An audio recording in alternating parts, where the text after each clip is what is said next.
I'm Martin Satyanesan, along with our sign language interpreter Brandy Cruz. Let's start off with a look at your headlines for this evening.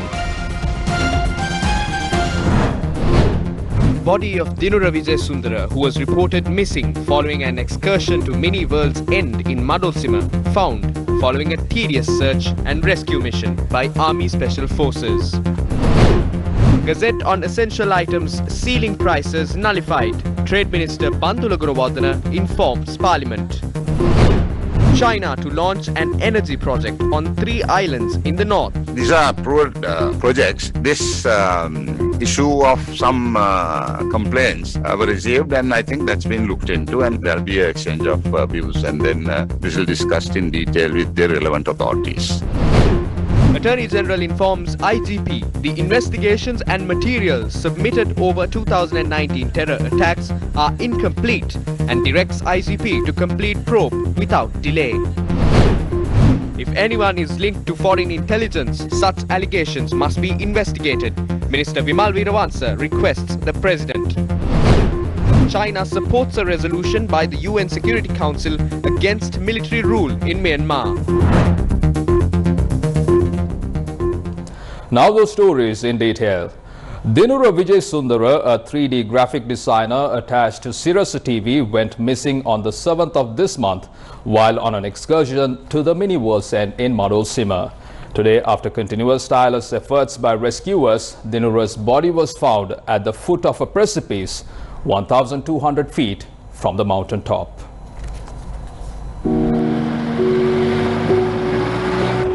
On the 6th of this month, a group of 12 people, including Dinura, had visited Mini World's End in Madolsima. The group had spent the night camping at Mini World's End.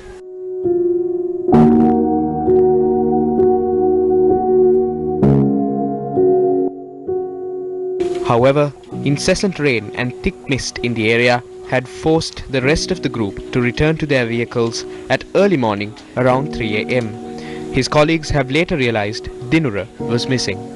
Police and the army had swiftly launched operations to locate Dinura under the assumption that he had slipped and fallen down the precipice.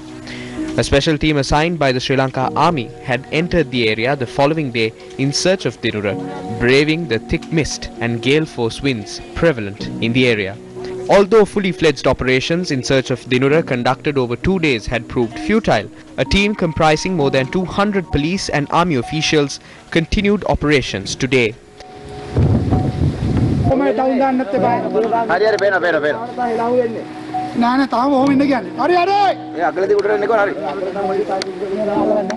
Another special team travelled to the summit of the mountain through Kotagama Bibila. Following a strenuous effort, Dinura Vijayasundara's body was discovered from an uneven terrain at the foot of a precipice 1,200 feet from the top of the mountain. According to our correspondent, the remains which were brought out of the forest following a tedious effort were later placed at the Bibila-based hospital.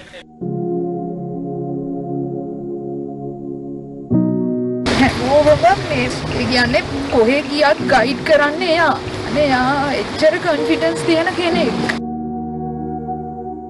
35-year-old Dinura was a resident of Gonagalpura, Bentota.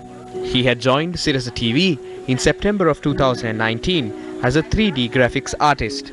He rendered his creative talent to many productions over the years, including Sirasa Superstar, Sirasa Kumariya, Dancing Star and Poddanta Puluwan. He was also engaged in 3D animations of the ongoing The Voice of Sri Lanka show. Dinura, an ardent admirer of the environment, constantly spent his time surrounded by nature. His memory will be etched in our hearts for eternity. The approval granted by the Bank of Ceylon to request filed by a private company seeking a loan worth 3.1 billion rupees to import cigarettes had sparked mixed reactions recently. State Minister of Money and Capital Market Ajit Niwad Cabral told Parliament today that approval had been granted to the loan request. He added that the bank had generated an income of 31,394,000 rupees by providing the loan.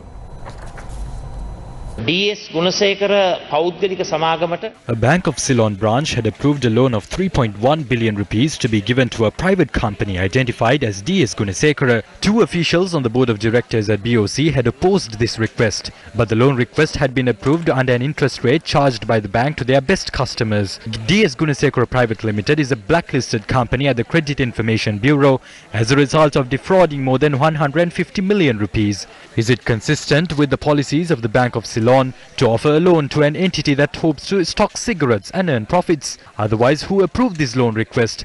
Will the government take steps to carry out an investigation into this matter and bring the responsible entities before the law? We have received information that plans are underway to sell off the main office of the Bank of Ceylon to a third party. Does the government have a plan to this effect?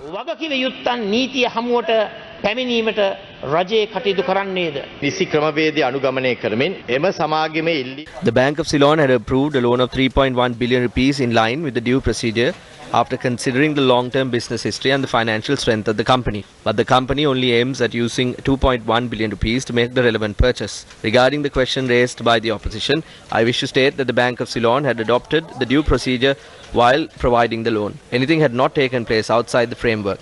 A political force had not been involved in this as well.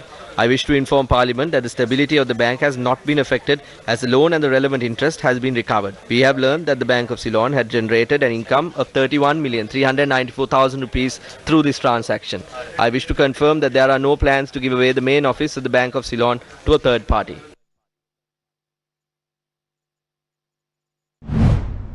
Meanwhile, Trade Minister Bandula Gunawardena has said that the maximum retail price on sugar, canned fish, big onions and dal stands abolished at present. We admit that these are difficult times for the people. The gazette on the prices of commodities was changed completely based on the decision of the cabinet as products were being sold under the new rates at Satosa and cooperative outlets. We have adopted a new mechanism as our previous efforts taken through the gazette proved futile.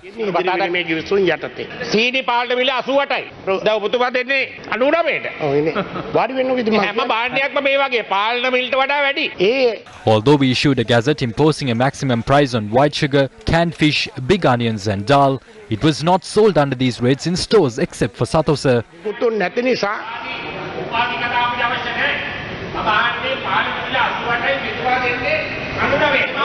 තේරුම් ගන්න මේ ඕනේ ගොනෙකුට යුද්ධ කරනවා වගේ නෙමෙයි මේක මේ මිනිස්සුන්ගේ බඩු මිල පිළිබඳ යුද්ධයක් අක්කර ගණන් හන්තානේ හොරට ලියාගෙන හොරකම් කළා බොරු කරලා තවත් දෙකින්නවා ලැජ්ජ නැතුව නීති කියන්නේ මොකෙක් හරි පෞද්ගලික ආපාස කරනකොට මෙතුමා මේ තායිලන්ත ගිය කතාව අපිට කියන්න පුළුවන්. හරි.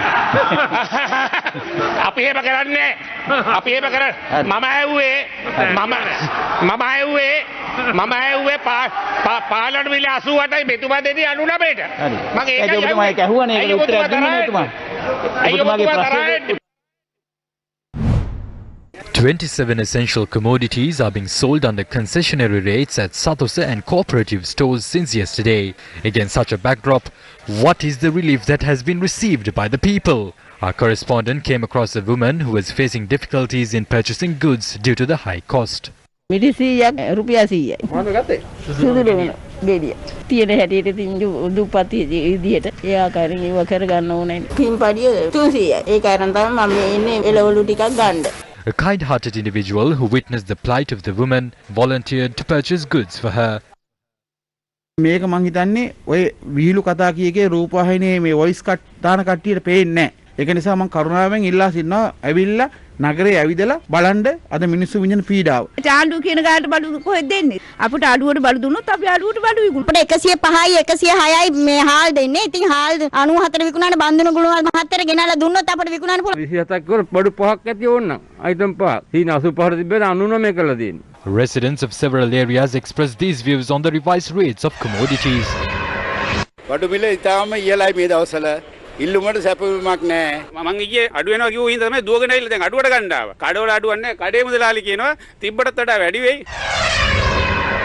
පොල් ඇහුවම එළව පොල් පේන ඔක්කොම 100යි 120යි ඒ වගේ ගණන්නේ පොල් තියෙන්නේ. ඒකට වැඩි මිලට ගෙනාපු අපි කොහමද අඩු කරලා දෙන්නේ? එළවලු නම් ටිකක් අඩු වෙලා තියෙනවා. කන්න පුළුවන් බඩු මිල නම් නියමයි. ටී වල කිව්වට නම් අපිට නම් හම්බ වෙලා නැහැ ඔය අඩුවට බඩු කොහෙවත්. දැන් නම් ටිකක් අඩු වෙලා තියෙන්නේ.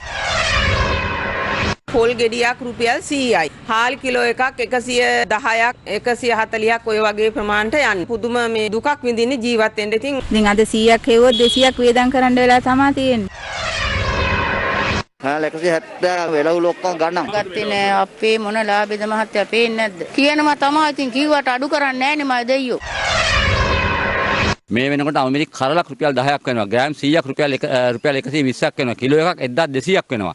හාල් කිලෝ එක 120යි. අලු කෙසෙල් අන්තිමට මිල බහපු එක. ඒ මිල වැඩි වෙලා තියෙනවා. ඇලවල වල තියෙන කොහිල තියෙනවා. ඔය කෙසෙල් මුව. ඕ මේව තමයි නෙළුම් අල. ඕ මේව තමයි අපි දැන් පරිභෝජන හරියක් ගන්න දැන්. අල 150යි 160යි කුලි වැඩක් කළා ජීවිත නම් තත්ත්වයක් තියෙන්නේ මේ රටේ දැන්. එතන බිස්නස් කට්ටියට ඔක්කොම අඩු. මේ පාර කඩවලට ඔක්කොම දාලා තියෙනවා බඩු. ඒක ගණන් වැඩි. ඉතින් අපිට ගන්නත් බෑ. පවුලක 4-5 දෙනෙක් ඉන්නවා නම් බොහොම අමාරුයි. ඇත්තටම කනවා නෙමෙයි අපි ලෙව කන සත්‍යකට දැන් පත් වෙලා තියෙන්නේ. අතේ තියෙන කිලෝ එකයි ආල් කිලෝ එකයි පරිප්පු කිලෝ එකයි ගන්න පොල් මින්ඩෝන් පය ගන්න. Estate workers had engaged in a struggle lasting several months, seeking a daily wage of 1,000 rupees. Speaking in Parliament today, the Labour Minister said that the government will acquire plantation companies that do not provide the wage approved by the Wages Board. We will pay these wages by even utilising the funds of the Treasury. Firstly, we will make these payments to workers attached to state-run companies to signal our intentions. We will take action against plantation companies that do not offer this wage. The ownership of estate companies that cannot afford this wage must be transferred to the government. We will not allow employers to act according to their whims and fancies. We will protect the rights of workers. The government is ready to face any situation. දීමටත් මේ රජයේ සූදානම්. දැන් මෙතුමා භයානක ප්‍රකාශයක් කරනවා මේ පරිගිවන්න වැඩ වතුනිකා බව දෙන්න කියලා. ඒකද උත්තරේ? හාම්පුතුන් වෘත්තීය සමිති වලට වැඩිය මාළකට ඇවිල්ලා මේක. Plantation companies have discussed this matter with me extensively more than trade unions.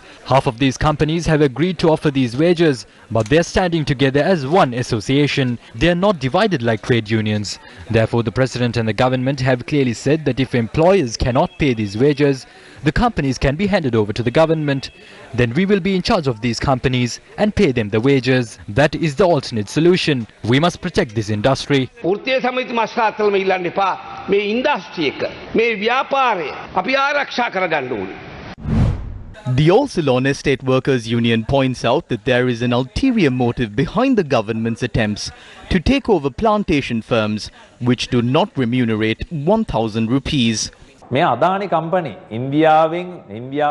might hand over our estates to the Adani Group against a backdrop in which Indian farmers and labourers are opposing them. Although their name has not been identified, a proposal has been presented to that effect. They are attempting to lease the estates for 20 to 25 years. They are using trade unions as tools to dampen the progressive opinions emerging from within the estates and are ruling through fear.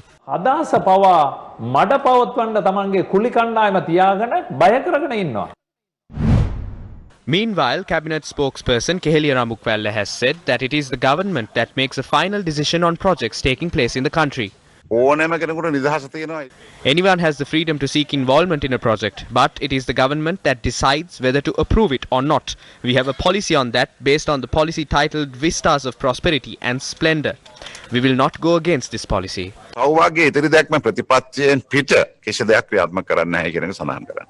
But the Hindu newspaper today reported that Sri Lanka has granted approval for an energy project in 3 islands located off Sri Lanka's coast.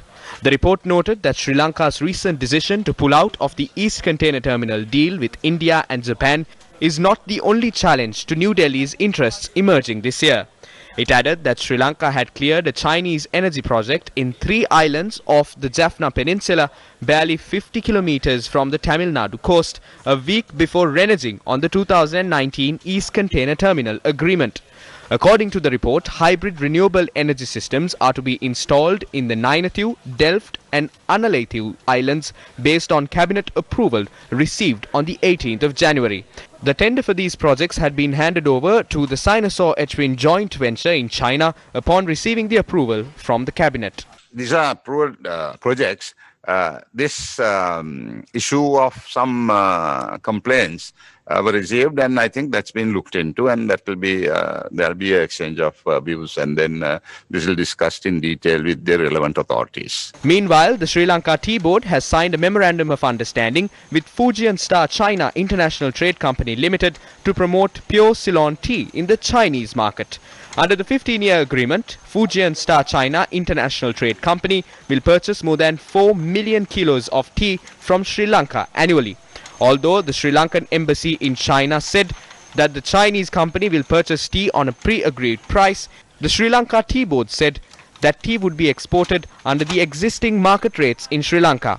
As reports emerge on trade and investment ties between China and Sri Lanka, Imran Khan, the Prime Minister of Pakistan, a close ally of China, is due to visit Sri Lanka this month.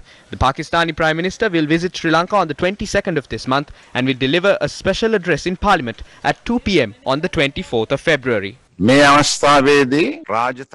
are holding diplomatic talks with foreign leaders on several matters. A prominent issue is the one surrounding human rights. While we discuss economic and bilateral matters, we will hold talks on the UN report on human rights before the sessions begin on the 22nd of this month.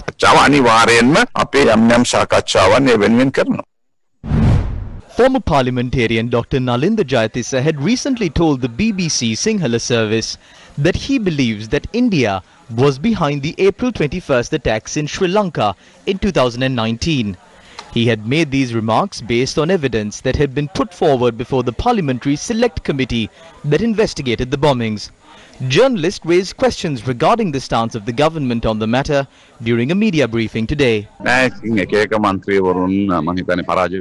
Former parliamentarians who have lost elections can raise such concerns. That is why a detailed report has been compiled on this matter. Those concerns will be addressed after the report has been released to the public following extensive discussions. සමාජගත කිරීමට පස්සේ ඒ ප්‍රශ්න වලට විසඳුම් ලැබේ. ඒ වාර්තාව පාර්ලිමේන්තුවට ඉදිරිපත් කරනවද? පැහැදිලිවම වාර්තාවන් ඉදිරිපත්. The report will be tabled in Parliament, but the Cabinet has not discussed it yet. We have decided to allocate a special date to discuss this, as it cannot be taken up with other matters during a Cabinet meeting. We hope to allocate a date on which the discussion can take place. ඒකට විශේෂ දිනයක් අද හෙටම නම් කරන්න බලාපොරොත්තු වෙනවා. මේක යන වෙලාවේ කතා වුණා ඉන්දිය නියෝජිතවරියක් සම්බන්ධයෙන් ඉන්දිය මේ ප්‍රහාරයට සම්බන්ධ සාරා කියලා. මේ කාන්තාව දිවෙනට ගෙන්වා ගැනීම සම්බන්ධයෙන් මේ වෙනකොට අවධානය යොමු වෙලා තියෙනවද රජයේ? මට එකින් එකට කරුණු කියන්න අපහසුයි. පාස්කු ප්‍රහාරය ආණ්ඩුවක් වෙනස් වුණු රටේ ආර්ථිකය කඩා වැටුණු ඛේද ජනක සිදුවීම. The April 21st attacks was the catalyst for the change of the government and also for the economic downturn. This commission must be capable of identifying the mastermind behind this attack. I too was summoned to the commission, but only the police heard my testimony. I told them I had in my possession 2 recordings and requested them to question the people in these recordings. I also expressed my willingness to hand them over to the commission, but I was not allowed to do so. Through that I realized that this commission was not tasked with identifying the masterminds behind the attacks, but only to conduct a post-mortem on the attacks. දඩයම අටවපු මිනිහව හොයන්න උමනාවක් නැහැ මේ කොමිෂමට කියලා. Attorney General Dappala De Oliveira has informed the Inspector General of Police that the 2019 April 21st attacks must be probed further as the existing investigations are incomplete.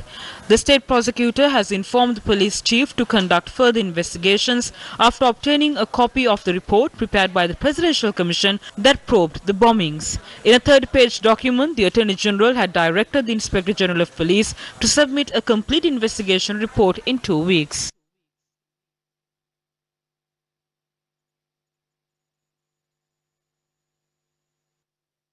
I'll cross over to a short commercial break. More news on the other side.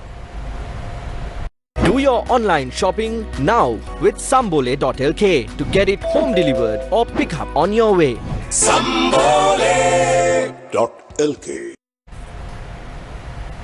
Welcome back to the news. A clash of opinions has occurred at present, centering a statement made by Minister Vimal Weerawansa. The statement made by the minister concerning the leadership of the party sparked outrage from within the SLPP, and the party requested the minister to immediately issue a public apology. Against such a backdrop, Minister Weerawansa responded to those allegations today. If I am wrong for being one of the several pioneers who began the Mahinda Sulanga program following the election defeat in January 2015, I will apologize from the nation. Also, if it was wrong to work towards President Gotabaya Rajapaksa's victory and actively contribute to it, I will apologize from the nation. පුරෝගාමීව දායක වෙච්ච එක වරදක් නම් ජාතිය සමාව ගත යුතුයි. තුමා ඇයි මේ ශ්‍රී ලංකා පුද්ගල පෙරමුණේ මේ සභාපතිත්වයට මේ තනතුර සඳහා කතා කරන්නේ? මේ සන්ධානයේ තියෙන ප්‍රධාන පක්ෂය. The key part of this alliance is the SLPP. Our stance was that President Gotabaya Rajapaksa should hold a significant position within the party. It does not mean that Mahinda Rajapaksa must be removed from a leadership position. There would be cooperation among political forces if President Gotabaya Rajapaksa also held a high position in the SLPP, while Mahinda Rajapaksa holds the leadership position. There is no restriction imposed on the freedom of speech for a person from a party to comment on another party. There is no mention of it in the constitution. If that is the case, we cannot discuss about the UNP either, nor can we talk about the JVP. There is no such restriction. This is a fickle-minded limitation they have imposed themselves. එවනම් අපිට අපේ සන්ධානය ඇතුලේ තියෙන වෙනත් පක්ෂයක් ගැන කතා කරන්න බෑ. එහෙම ප්‍රශ්නයක් නෑ. ඒ එක එක්කෙනා හදාගත්තු පටු සීමාවල්. පාර්ලිමේන්තුවේදී නවක මන්ත්‍රීවරයෙක් තමයි ඔබතුමාට මේ වාග්පහර එල්ල කරන්නේ. ඔබතුමා ජේෂ්ඨයෙක් හැටියට මේ ගැන කතා පොඩි ළමයි ඉතින් සමහරලාට ඔය බඩුමුට්ටු පොඩි පට්ටම් කරගෙන. Kids break things sometimes. We should not worry too much over these.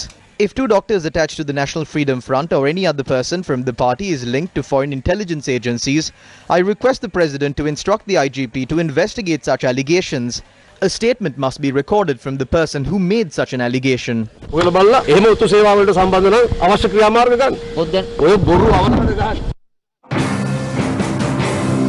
අතිගරු ජනාධිපතිතුමා 69 ලක්ෂයක් ගත්ත ඒ ඔක්කොම කරේ Mahinda Rajapaksa මැතිතුමාගේ. The president garnered 6.9 million votes thanks to the leadership by President Mahinda Rajapaksa. He is the father of the SLPP. We cannot switch the uncle with the father or vice versa. We have no need to do so. We urge other political factions to refrain from fishing in troubled waters. මාළු දාන්න යන්න එපා. හරියට හෙටට වසර 3යි අපි පළාත් පාලන ශේත්‍රය පොහොට්ටුව ජයග්‍රහණය කරලා. Tomorrow will mark 3 years since the SLPP gained power of the provincial governance sphere. Mahinda Rajapaksa's name is synonymous with our nation. No one can halt this progress. We will not allow it. අපිට කිසිසේත් පුළුවන් කමක් නැහැ. පක්ෂය තුලින්ම ගන්නා වූ යෝජනාවක් තමයි අපේ පක්ෂ නායකත්වය වෙනස් වෙන්නේ. The leadership of the party will only change if such a recommendation is provided from within the party. No such recommendations have been made as of yet. Therefore, we will state that the leader of our party will be the current Prime Minister and the 5th Executive President of this nation, Mahinda Rajapaksa. That is the stance of the local government forum. පාලන සංසදයේ වෙනුවෙන්ම අපි මේ අවශ්‍ය මතක් කරන්න ඕනේ. සන්ධානයක් තුළ විටින් විට යම් යම් ප්‍රශ්න පැන නගිනවා. ඒක ස්වභාවිකයි. Generally, problems arise within an alliance. That is natural. It would be apt to deal with this situation wisely by holding internal discussions and arriving at a consensus. A problem cannot be resolved by simply putting it before the media. I do not want to aggravate this problem. ප්‍රශ්න විසඳෙන්නේ නැහැ. තියෙන ප්‍රශ්න වඩා අවුල් වීම. ඉතින් ඒකට සහභාගී වෙන්න මම කැමති නැහැ. හාල් මිල ඉහළ ගිහිල්ලා තියෙනවා, පොල් මිල ඉහළ ගිහිල්ලා තියෙනවා, එළවලු මිල 100-300කින් ඉහළ ගිහිල්ලා තියෙනවා, මිල පාලන ගැසට් කිසිවක් වැඩක් නැති වෙලා තියෙනවා. Price of rice and coconuts have skyrocketed. Vegetable prices have increased by 300%.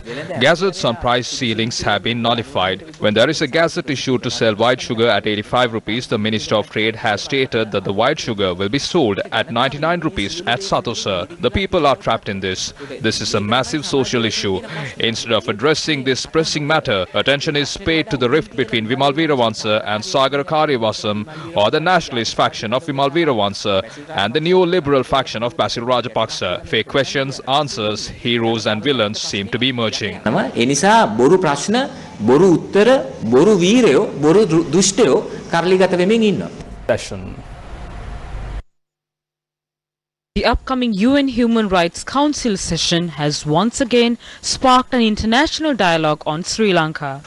The core group on Sri Lanka has confirmed it will be submitting a resolution on Sri Lanka at the upcoming session of the UN Human Rights Council in Geneva. The core group on Sri Lanka, comprising Canada, Germany, Montenegro, North Macedonia and the United Kingdom, will present a further resolution on promoting reconciliation, accountability and human rights in Sri Lanka.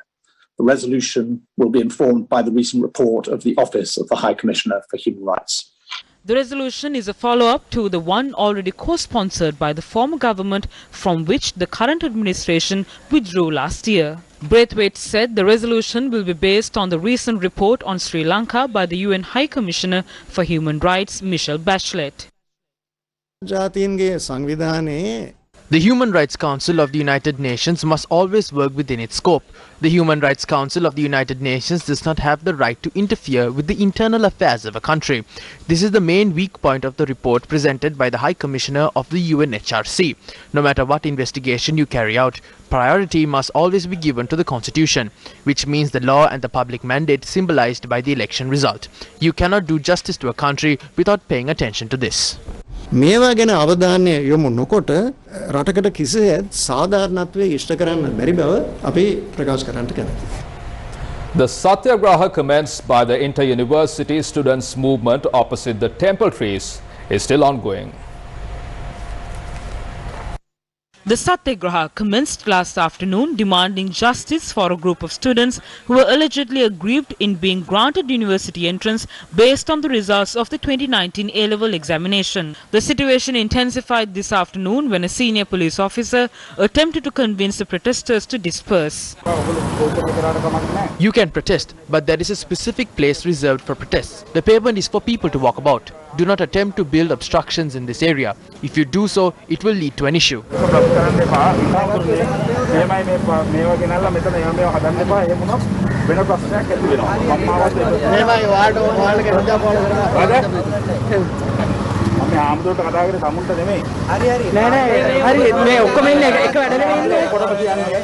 මේක නීතියක් තියෙනවා රටේ මේක මේව කරන්න එපා මේ නීතිය පාරට එන්න ඕනේ නැහැ නේ මහත්තයෝ නීතිය තියෙන ආයුන්ට විතරයි ඒ නීතිය වැඩ කරනවා නම් හරියට මේ පාරට එන්න ඕනේ නැහැ නේ අපිට ලොකන් එන්න කියන්නේ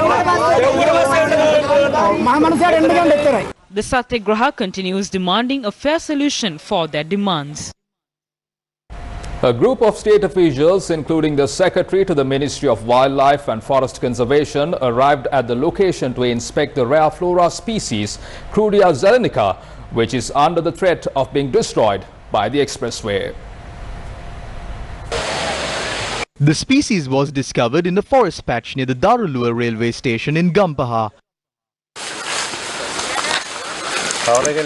Although this species is protected under the Fauna and Flora Protection Ordinance, making it illegal to destroy these trees, the trees in this area are under the threat of destruction due to the upcoming Central Expressway construction.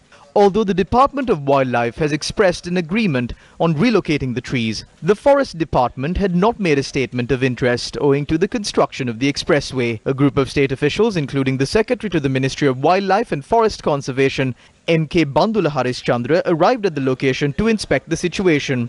When the officials attempted to take a photograph opposite the tree, the residents in the area voiced their objection.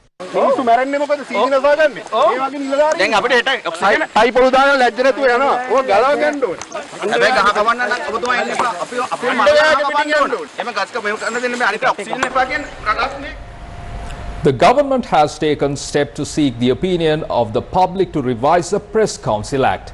Is this an attempt to suppress media freedom in the country? It would be a blatant lie to say that media outlets will be regulated heavily with a form of censorship. This is a false statement that is being propagated by some parties in a planned manner. Nothing of that sort will take place. We will not allow it to happen either.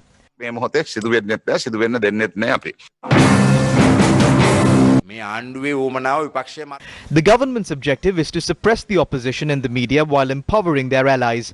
They have begun a crackdown on social media. The corrupt businessmen who act as their henchmen are taking steps to exert undue influence on social media outlets by paying them money. If they cannot obstruct anyone, they dispatch CID officers to their homes, examine their bank records and exert influence on their parents in an attempt to silence them. We wish to tell the government that they cannot suppress entities now. It is hilarious if the government assumes that they can achieve their objectives by curbing a few social media outlets.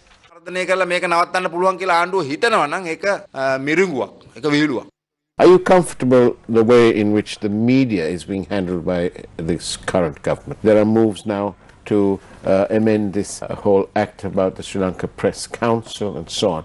Really, is this the time to do all that?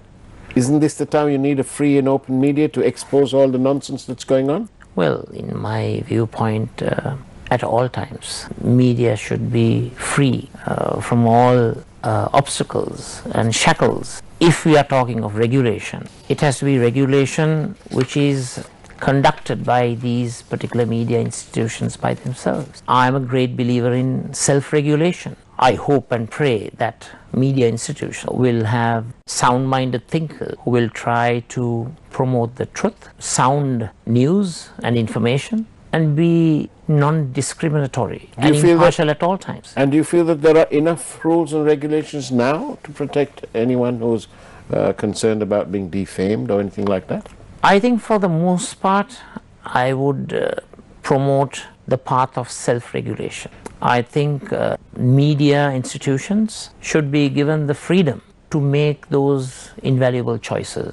Government has no role in intervening and promoting censorship, in other words. I, as a leader of the SJB, will at all times oppose covert and overt measures by this present administration to restrict media freedom.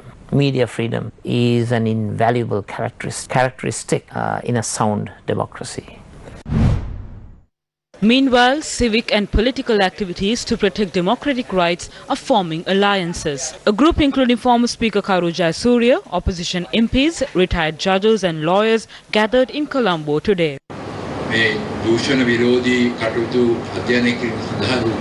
The committee to investigate fraud and corruption was appointed by the former president, prime minister and the entire cabinet. So now we have realized intentions behind filing cases against a selected crowd. The officers were appointed in a legal manner after obtaining prior approval. The cases at the time were also filed with the recommendations of then Attorney General and the current Chief Justice. Instead of using the courts, they act according to the law of the jungle. Sir Isaac Newton said that all actions have an equal and opposite reaction. The politicians have to remember this concept as well.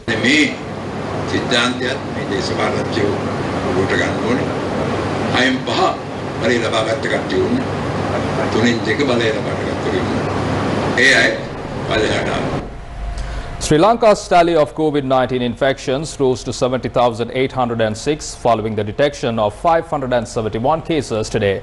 Official figures show that the total recoveries had risen to 65,053 after 912 individuals had recovered from the infection. 4,817 infected individuals are currently under medical care. Meanwhile, Education Minister Professor G.L. Piris has said that all schools will be reopened on the 15th of March. The minister noted that several schools in the Western Province will also be reopened on this date. From that, we bring to a close this edition of Primetime News on TV1. Stay with TV1 for a special discussion with opposition leader Sajid Premadasa on Face to Face with Faraz Shaukat Ali. For the News First team, I'm Martin Satyanesan, along with our sign language interpreter Brian D. Cruz. Take care and good night.